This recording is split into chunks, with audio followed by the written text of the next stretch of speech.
Are you guys struggling with your drop shot?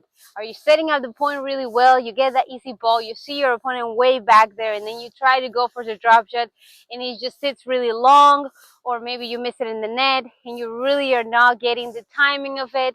Well, this video is for you. We are going to talk about the drop shot, the fundamentals of it, and then we're going to do a couple of exercises on how to get the timing so that you can feel it, because that's the most important part, that you feel it on your strings, and that way you can always put it wherever you want. So first thing, we want to make sure that we have a continental grip for the drop shot.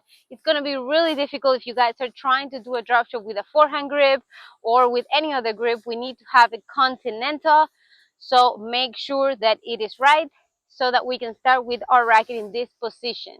This would be the same start for a slice or for a drop shot. It's up here.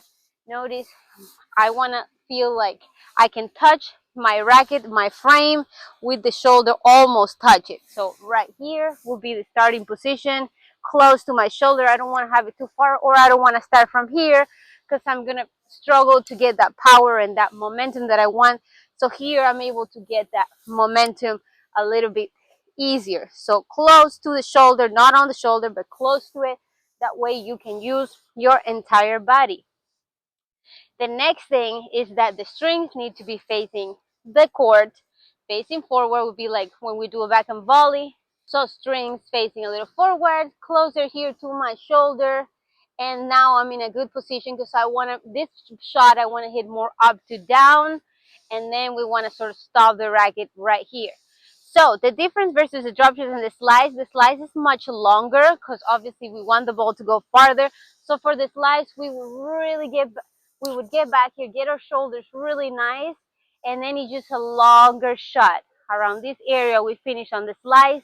On the drop shot, we want to stop the racket right here because what we want is for that ball to have that backspin and just sit there and die, completely die. So it would be this what we want on the ball. See, it almost has backspin. We want it to die right there. We don't want to just touch it and for it to keep going forwards, because then the opponent will get it. So even if your drop shot isn't the best drop shot, if it has enough backspin, it will do the damage that you're looking for.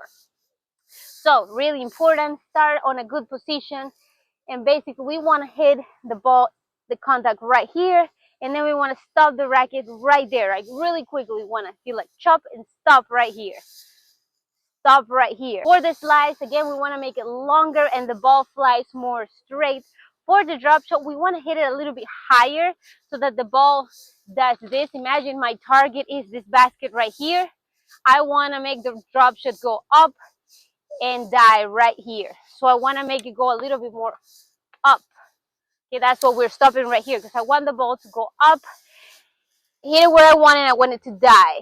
Okay, so a little bit higher shot. Okay, that will be the goal. This slice would be more of straight shot because we want to keep it really low. So for this shot, it's super important to practice it a lot before you just try to do it in a match, because you need to get the feel of it. You need to have the right timing, and that's just feel, right? That's just how you're feeling that ball on your strings. If you're just trying to do it, but you're not feeling it and you're not understanding what you're doing wrong, then it's not going to go well. If you guys need any help with any shot and with the drop shot, let me know. We do have a coaching app where we do video analysis, and I can pinpoint the mistake that you're doing and guide you on the right direction. Hope this video can help you, but just make sure that you're doing all the steps right, so that you're not end up hitting the ball this way, or just sort of pushing it like this doesn't have any backspin. That's the goal. So the first thing that you want to do to make sure that you're doing it right is just to make sure that the ball has the backspin that we're looking for. So stand right here, wherever in the court, and practice this. You can even grab the racket a little bit higher so that you can control it better and it doesn't go as far. And right here, make the ball die right here. Okay, if you feel like it's dying on the ground or even coming back to you, even better. See, this one came back to me a little bit. This motion right here is the first exercise that you want to do. When you feel like you're doing that over and over, great, you're feeling that. That means you're ready to move forward to the next exercise. Just make sure again that you're here. You gotta feel like that ball is having that backspin. Otherwise, it's not gonna hurt the opponent. All right, guys, so after you have it down and you're able to get that backspin, we are gonna do these exercises. We're gonna do 3 progressions. Notice I have set up 3 cones. One is closer, one is a little farther, and one is over the net. So that is how we're gonna work on the drop shot, and we're gonna actually do it ourselves. Right now, we don't even need anyone. You can practice it yourself. Let's grab that grip good continental. We're gonna start here, and right now I'm gonna aim for the first cone, and I'm gonna really try to stop the racket and get it there with control. The goal is that you try to do around 10. That one I almost hit it. That are really close to it, and that you feel like that ball is dying. Okay. So after you feel like you've really dominated this, and you can create even a little circle if you have more cones, you can create a little bit of a bigger target and put it inside the target, but definitely you want to make sure that you are controlling it. The ball needs to travel up and down. It doesn't travel straight, because that ball is not gonna, it's not a drop shot, it's not just gonna completely die. So we want to make sure it travels up. See, we have our loop in the ball, and then it's gonna die up, and then that ball, it literally stays there. Look at this one, it didn't even roll forward. So that is another thing that you can focus on. Let's see if you, what's the closest that ball can stop.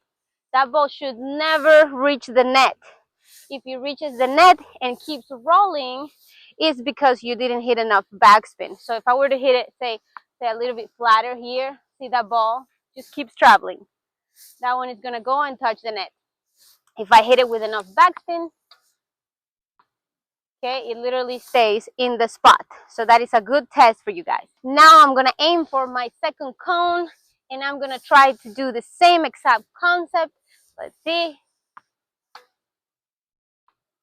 Okay, and the goal is that the ball doesn't go over the net on this one. The goal is that the ball dies on that cone or a little bit before, and it doesn't go over. If I don't get enough backspin and I just kind of go like this, you see, it's gonna have a good chance of going over the net. So I really want it just to die right there.